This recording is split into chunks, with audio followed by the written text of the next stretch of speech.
Hello friends, मैं विनय निर्भीक। Friends, आपका एक बार फिर से हमारे चैनल पर स्वागत है।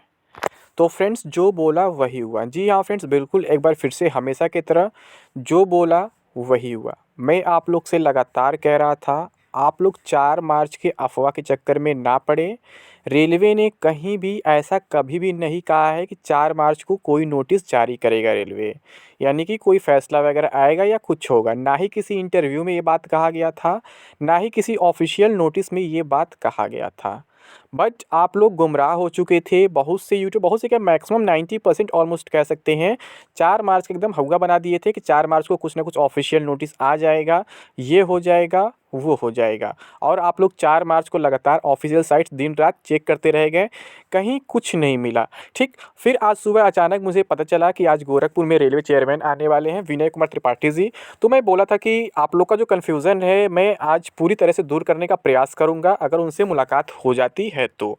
तो आज उनसे मेरी मुलाकात भी हो गई काफ़ी अच्छे से, और ऑलमोस्ट सारे कन्फ्यूज़न दूर भी हो गए। ठीक है, तो पिछले वीडियो में मैंने कुछ बातें नहीं बता पाया, जैसे कि मतलब कि आप लोग बार पूछ रहे हैं सीबीटी 2 कब तक हो सकता है या फिर ग्रुप डी एग्ज़ाम कब तक हो सकता है। मैं ये 2 बात तो हम मेंशन नहीं कर पाया पिछले वीडियो में, क्योंकि वीडियो ऑलरेडी काफ़ी लंबा हो गया था। और उधर देखिए, मैं अभी चेयरमैन साहब से मिला, इधर रेल मंत्री साहब भी कुछ वैसा ही ट्वीट किए हुए हैं जिसके बारे में आपसे लगातार कह ही रहा था। और आज जो बातें चेयरमैन साहब ने बताया, बिल्कुल सेम बात। ठीक है, यानी कि कहीं न कहीं सारी बात एक दूसरे से मैच कर रहे हैं। मैं आपसे कह ही रहा था कि 4 मार्च को कहीं भी कुछ नहीं होने वाला है, क्योंकि सारा डिसीज़न जो होता है मिनिस्ट्री से ही होता है। अब कुछ होती है जो टीचर्स हैं, टीचर्स को होती है नहीं बोलना चाहिए, बट फिर भी वो क्या कहेंगे। मैं आरआरबी पटना के चेयरमैन से मिल के आया हूँ, वो बोले हैं कि 1 हफ्ता में रिवाइज़ रिज़ल्ट आ जाएगा, 20 दिन में एग्ज़ाम हो जाएगा, 25 दिन में रिज़ल्ट आ जाएगा, 30 दिन में जॉइनिंग हो जाएगा। ऐसी अफ़वाहें फैलाई जाती हैं हमेशा। ठीक है, ये कुछ नया नहीं है। ठीक है, एजुकेटर्स को गाली नहीं देना चाहिए, बट ये लोग एकदम मतलब कि दिमाग ख़राब कर दिए हैं। ये लोग इतने फ्री बैठे हुए हैं, और जो आरआरबी के चेयरमैन्स वगैरह हैं, ठीक है, वो इतने फ्री बैठे कि इनसे हमेशा मिलते रहते हैं और इनको पर्सनल इन्फॉर्मेशन देते रहते हैं। जबकि मैं आपको कई बार बता चुका हूँ फ्रेंड्स कि किसी भी आरआरबी के पास कोई इन्फॉर्मेशन नहीं होता है किसी भी बात को लेकर के, किसी भी नोटिफिकेशन को, किसी भी नोटिस, किसी भी रिजल्ट, किसी भी एग्ज़ाम को लेकर के कोई अपडेट किसी भी आरआरबी के चेयरमैन के पास नहीं होता है। जो भी अपडेट होता है डायरेक्ट रेल मिनिस्ट्री के पास ही होता है, क्योंकि वहीं से सब कुछ डिसाइड किया जाता है। फिर वो मामला आरआरसीबी के पास जाता है, यानी रेलवे रिक्रूटमेंट कंट्रोल बोर्ड के पास जाता है। और तीसरा इंसान कौन है? रेलवे चेयरमैन, ना कि RRB chairman. Railway chairman cum CEO, जो प्रेजेंट में विनय कुमार त्रिपाठी जी हैं, जो 1 जनवरी से चेयरमैन बने हुए हैं। इससे पहले सुनीत शर्मा थे, सुनीत शर्मा से पहले कोई और थे, कोई यादव, याद नहीं आ रहा, आई थिंक विनोद यादव जो भी है, ठीक है, कोई वो थे शायद। तो यहाँ से इन्फॉर्मेशन मिलता है फ्रेंड्स कि कब क्या हो सकता है। अब यहाँ पे देख रहे हैं रेल मंत्री साहब ने क्या ट्वीट किया हुआ है कि हाई पावर कमेटी को करीब 3 लाख रिप्रेजेंटेशंस मिले। और इसके बारे में आपको पहले ही बताया था फ्रेंड्स कि 2,67,000 रिप्रेजेंटेशंस मिले थे। ठीक है, और यहाँ पे ये करीब 3 लाख वर्ड यूज़ किए हैं, क्योंकि उसको मतलब कि ऑलमोस्ट में कर दिए हैं, वो लिखने नहीं गए डेसिमल वगैरह में।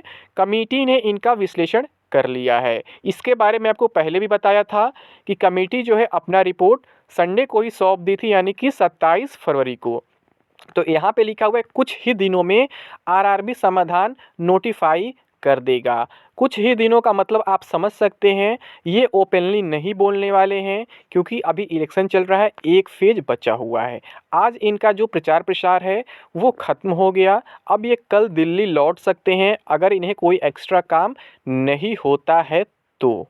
ठीक है, और अगर ये लोग इलेक्शन के रिज़ल्ट का वेट नहीं करते हैं तो कल या परसों में भी अपनी मीटिंग कर सकते हैं, जिसके बारे में आपसे लगातार कह रहा था फ्रेंड्स कि जो भी होगा 6 से 15 तारीख के बीच होगा, क्योंकि 5 तारीख तो इलेक्शन के प्रचार में ही ये लोग व्यस्त रहेंगे, बिज़ी रहेंगे। 6 के हम 7 से ही मान लेते हैं, 6 को एक दिन छोड़ देते हैं, तो 7 से 15 के बीच कुछ भी हो सकता है। और यही सेम जवाब आज रेलवे के चेयरमैन साहब से भी मिला है कि अभी सारे मंत्री लोग जो हैं प्रचार प्रसार में बिज़ी हैं, जो गवर्नमेंट एम्प्लॉइज़ वगैरह हैं वो भी बिज़ी हैं अपनी ड्यूटी में।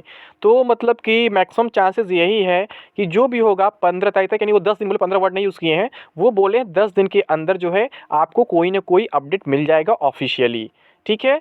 और जैसे कि अब आप लोग का सवाल ये था कि ग्रुप डी एग्ज़ाम कब से हो सकता है।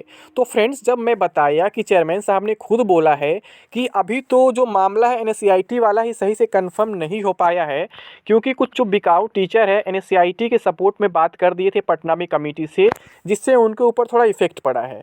और यही कारण है कि जब 23 फरवरी वाला एग्ज़ाम पोस्टपोन हुआ तो फिर वहाँ क्या किया गया, एनएससीआईटी को टेंडर देने की बात की गई। आप ये बात सुने भी होंगे, रेल मंत्री साहब अपने इंटरव्यू में डायरेक्टली खुद बोले थे, ठीक है। तो यहाँ पे एनएससीआईटी की बात आ गई। और क्यों? क्योंकि सेकंड पोजीशन पे था ही टीसीएस के बाद। तो इनका बिडिंग प्रोसेस जब फिर से स्टार्ट हुआ न्यू एग्ज़ाम डेट के लिए, तो यहाँ पे ये 90% प्रोसेस कंप्लीट हो चुका था। लेकिन मैं ही आप लोग से बोला था कि फ्रेंड्स, आप लोग इसका विरोध करो, अधिक से अधिक ईमेल करो, अधिक से अधिक वार्निंग दो रेलवे को कि आप अगर एनसीईआरटी से एग्ज़ाम कराओगे तो हम फिर से फिजिकल प्रोटेस्ट को बाध्य हो जाएंगे, मजबूर हो जाएंगे, ठीक है। तो आप ही लोग के बदौलत क्या हुआ, इसका बिडिंग प्रोसेस अभी रोक दिया गया है।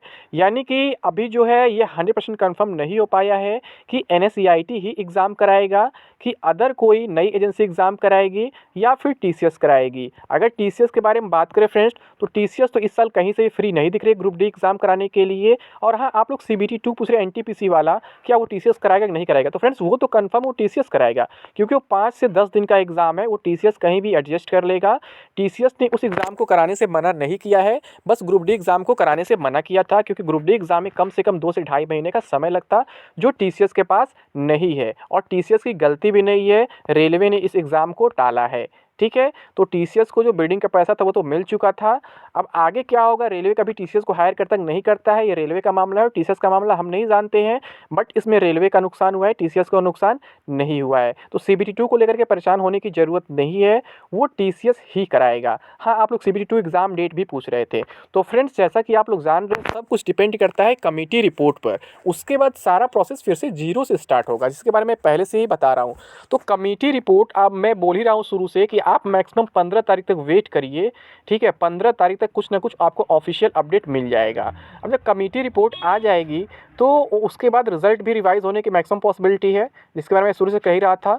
तो रिजल्ट आई थिंक अगर ये लोग 25 मार्च तक रिवाइज कर देते हैं, ठीक है, और अगर टीसीएस के पास अचानक सेंटर बुकिंग के लिए मौका मिल जाता है, इतना इसके पास कैपेसिटी है, ठीक है, तो शायद मई में भी एग्ज़ाम करा दे। बट जिसकी पॉसिबिलिटी मुझे काफ़ी कम दिख रही है, मैं शुरू से जून बता रहा हूँ, आपको मालूम होगा, ठीक है। मैं कभी झूठ नहीं बोलूँगा, अपनी बात से नहीं पलटूंगा। बट मैं चाहता हूँ आप लोग प्रिपेयर रहें, क्योंकि जैसे कि प्रेशर आप ही लोग का पड़ रहा है, बार बार आप ही लोग के प्रेशर की वजह से एग्ज़ाम्स वगैरह रुके हैं, रिजल्ट वगैरह रुके हैं। तो अगर ऐसे ही बहुत ज़्यादा प्रेशर है जल्द एग्ज़ाम कराने का, तो हो सकता है रेलवे टीसीएस पर प्रेशर डाले कि आप जल्द से जल्द एग्ज़ाम कराने का प्रयास करो, ठीक है, और रिजल्ट देने का भी प्रयास करो। तो रिजल्ट अगर 25 मार्च तक आ जाता है तो हो सकता है मई वगैरह में भी एग्ज़ाम करा दे, बट पॉसिबिलिटी कम है। मैं कभी नहीं कहूँगा कि आप मई में मान के चलना, मैं आपसे यही कहूँगा बस आप अपने प्रिपरेशन पर फोकस करो, एग्ज़ाम डेट के चक्कर में ना पड़ो, ठीक है। और अगर ग्रुप डी एग्ज़ाम डेट की बात करें तो वही कन्फ्यूज़न है फ्रेंड्स कि जब तक एजेंसी का कन्फर्मेशन नहीं हो जाता है तब तक कोई एग्ज़ाम डेट कन्फर्म नहीं हो पाएगा। क्योंकि इस पर जो है चेयरमैन साहब ने आज कुछ नहीं बोला, उन्होंने यही बोला है कि जब अभी एजेंसी ही नहीं कन्फर्म है तो कैसे हम एग्ज़ाम डेट के बारे में बता दें कि एग्ज़ाम कब तक हो सकता है। तो आप लोग पहले कमेटी रिपोर्ट का वेट करो, जब कमेटी रिपोर्ट पर फैसला आ जाएगा तभी कुछ कहा जा सकता है कि कब क्या हो सकता है। हो सकता है उसी रिपोर्ट के ऑफिशियल नोटिस में सब कुछ मेंशन हो कि आपका ग्रुप डी एग्ज़ाम कब से होगा, रिवाइज रिजल्ट कब आएगा, बहुत सारी बातें मेंशन हो सकती हैं, बट ये कंफर्मेशन अभी नहीं है, ठीक है। लेकिन जैसे भी जो इन्फॉर्मेशन मिलेगा आपको हमारे चैनल के माध्यम से सबसे पहले प्रोवाइड करा दिया जाएगा, ठीक है फ्रेंड्स। तो अभी के लिए बस इतना ही। Thank you. जय हिंद, जय भारत।